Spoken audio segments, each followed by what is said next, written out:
Today, we are going to talk about something that I'm willing to bet every single one of you has felt. It's called the illusion of competence, and it's the real reason you get stuck on things you were so sure you understood. So picture this. You're in class, the teacher is explaining something, let's say a math concept, and it just clicks. You're nodding along, you're taking notes, it all makes perfect sense. Fast forward to later that night. You're at your desk, homework in front of you, and you look at problem number 1. And then it happens. Total silence in your brain. Just static. You stare at the problem and suddenly it looks like it's written in a completely different language. Even your own notes don't make any sense. You try to start, but you can't even figure out the first step. And that little voice of panic starts to creep in, whispering, maybe I'm just not smart enough for this. So what do? You flip to the back of the book, you look up the solution online, and the second you see it, this wave of relief washes over you. Oh, right, of course, that's so obvious, I totally knew that. You copy it down, you finish your homework, and you move on. But then the test comes, and exact same thing, a total blank. You fail. If that little story felt a bit too real, well, you're in exactly the right place. We've all been there, and if you want to understand the hidden wiring of your brain to actually beat this cycle, do yourself a favor and subscribe to Brain Power Academy, because we're about to pull back the curtain on why this happens. Let me be perfectly clear about something. You're not broken, this isn't your fault, you've just stumbled into a really common, really sneaky mental trap. It actually has a name, the illusion of competence, and we're going to break it down. Seriously, I want this to sink in. Let's just get this out of the way right now. You are not stupid, you are not bad at math, you are not broken. What you're experiencing is a totally normal, if frustrating, part of how our brains think they're learning. So here it is. The illusion of competence is what happens when your brain confuses the simple act of recognizing something with the much harder skill of creating it from scratch. See, watching someone else solve a problem feels super easy, right? And so your brain makes a huge mistake. It assumes that because it was easy to watch, it'll be easy to do. But that's just not how it works. To really get a handle on this, let's try an analogy. Think about the massive difference between watching a world-class chef on TV and, well, actually having to cook the meal yourself. Okay, imagine you're watching Gordon Ramsay make a perfect beef Wellington. On screen it looks so smooth, so logical, almost simple. That's what we call passive recognition. Now, what if I threw you into a kitchen with all the ingredients and said, all right, your turn. You would burn the kitchen down, right? Because watching someone else do the work and actually doing it yourself engage two totally different neural systems. In class, your teacher is Gordon Ramsay, but at home, you're the one who has to cook. And this brings us to a huge mindset shift about homework. We all think the point of homework is just getting the right answers written down, but that's not it at all. The real goal of homework isn't the answer. The goal is the struggle. I know, that sounds terrible, but stick with me. Because that feeling of discomfort is where the magic happens. The moment you hit a wall on a problem, that feeling of confusion, of being stuck, that is the only moment when real deep learning is actually possible. That uncomfortable struggle is the feeling of your brain trying to build a brand new connection, a fresh neural pathway. And when you immediately look up the answer, you completely short-circuit that whole process. You rob yourself of the one thing you were there to do. You've seen the finished dish, but you haven't learned a single thing about cooking. All right, I want to show you this in action. I want to prove to you how easily your brain defaults to the easy path. We're going to do a super quick test. No pens, no paper, just your gut feeling. Answer as fast as you possibly can. You ready? Okay. A bat and a ball cost $1.10 total. The bat costs exactly $1 more than the ball. So, how much does the ball cost? Go with your first instinct. 3, 2, 1. Did you just think 10 cents? If you did, hey, don't worry, you're in good company. Almost everyone says that. It feels right, it feels fast, it feels obvious. It's also completely wrong. So why is it wrong? Well, think about it. If the ball was 10 cents and the bat is $1 more, then the bat would have to be $1.10. And together, that's $1.20, not $1.10. The real answer is 5 cents, because a 5-cent ball and a $1.05 bat add up to $1.10. Now, I didn't ask you that to trick you. I asked you that to show you that your brain basically has two different operating modes. Psychologists call them System 1 and System 2. System 1 is your fast, intuitive gut reaction. It's the one that screams 10 cents. System 2 is your slow, logical, analytical brain. It's the part that has to actually stop and do the math. Your homework panic happens when you try to solve a slow, difficult System 2 problem using your fast, lazy System 1 brain. So, there we have it. We've put a name to the problem, the illusion of competence, and we know it's powered by our brain's default setting, which is to be kind of lazy and use that fast System 1 for everything. But, just understanding the problem, that's only half the battle. I can practically hear you thinking right now, okay, great, my brain is lazy, now what? How does knowing this actually help me when I'm staring at a blank page at midnight? And that is a totally fair question. Because you don't just need a diagnosis, you need a strategy. You need a way to fight back.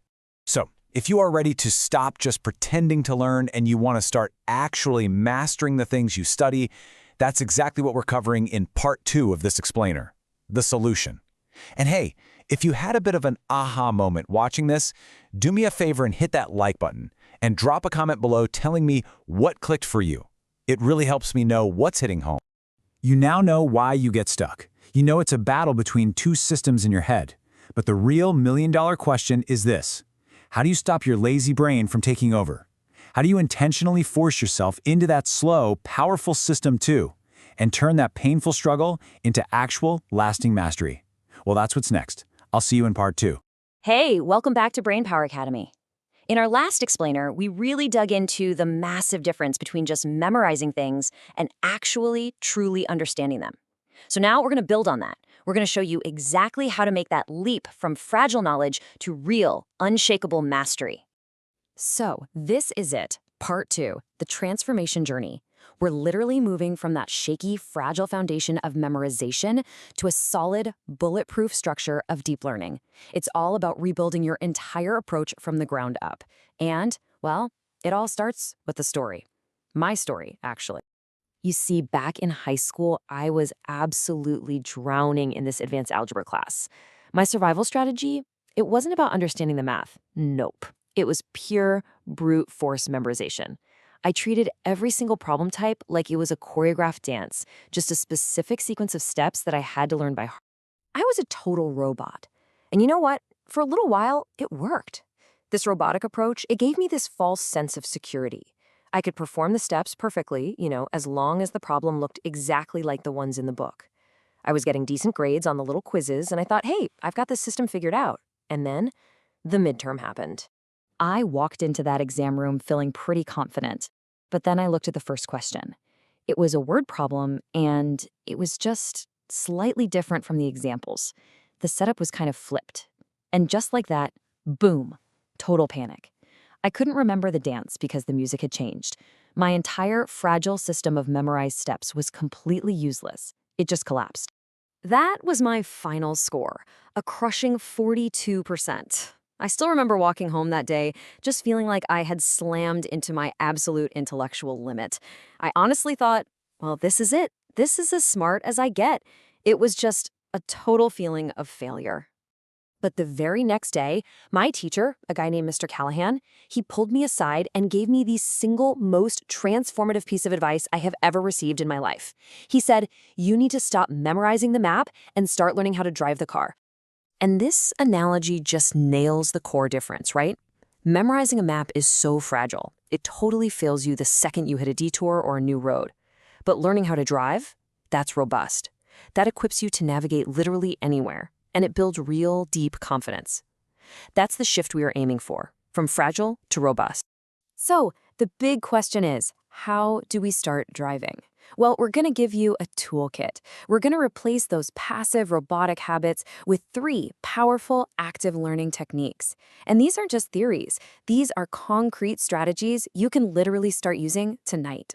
First up is what I call the 15-minute struggle rule. Now, this is the direct antidote to that addiction we all have to solution manuals.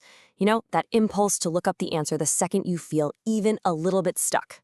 The rule itself is simple, but trust me, it's not easy. For 15 solid minutes, you have to just sit in that discomfort of not knowing. I know, it sounds like an eternity when you're frustrated, but that forced pause is so important. It's neurologically critical. It prevents your brain from just taking the easy way out and instead forces it to start forging new pathways. Now, during this time, you're not just staring at the page. You're actively engaging with the problem. You're trying different tools. You draw a diagram. You try a method you know is wrong just to see what happens. This struggle, it primes your brain. It's kind of like digging a hole, so that when you finally see the solution, the information has a perfectly shaped place to land and actually stick. Okay, technique number 2, the blank page reconstruction. This is for right after your 15 minutes are up and you've looked at the answer. See, most people stop right there. They think, oh, okay, I get it now. But that is a dangerous, sneaky trap called the illusion of competence. So look at this process. You see the solution, you get it. Then you hide it. Then you try to solve it again from a totally blank page. But the most crucial part is step 5. If you get stuck, you don't just fix that one little error. Oh no. You go back to the very, very beginning and you restart. This is how you move from just recognizing the answer to truly knowing the entire logical chain. It's a game changer. Before we hit the last technique, let's just pause for a second. That idea of recognizing an answer versus truly knowing it, does that resonate with you? Does that sound familiar at all?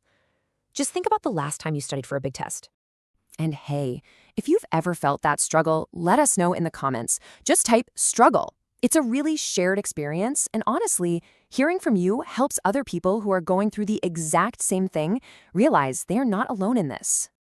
Okay, on to our third and honestly, possibly the most powerful technique of them all, interleaved practice. This one directly attacks that robotic feeling I had, where you just mindlessly apply the same method over and over and over again. Just look at the difference here. On the left, you've got blocked practice. That's the predictable way textbooks are always organized. But on the right, interleaved practice scrambles everything up, just like a real exam does. This forces your brain not just to solve the problem, but to identify the type of problem first, which is the most critical skill of all. Now, these techniques are incredibly powerful, but they work best when you adopt a brand new mindset. You have to stop thinking like a student who just needs to get the right answer and start thinking like a detective on a curious case. Think about it. A detective explores clues and tests theories. They hit dead ends all the time. But a dead end isn't failure. It's new information. When you see a problem this way, trying a method that doesn't work isn't a mistake. It's progress. You've just eliminated a suspect. And this brings us right to the final transformation. I'm not gonna lie to you. This new way of learning is harder. It's more tiring at first, but that feeling of difficulty, that's not a roadblock. It is the path itself. Your call to adventure begins right now. Let's just completely dismantle a myth right now. No one is born a math person. It's not a thing.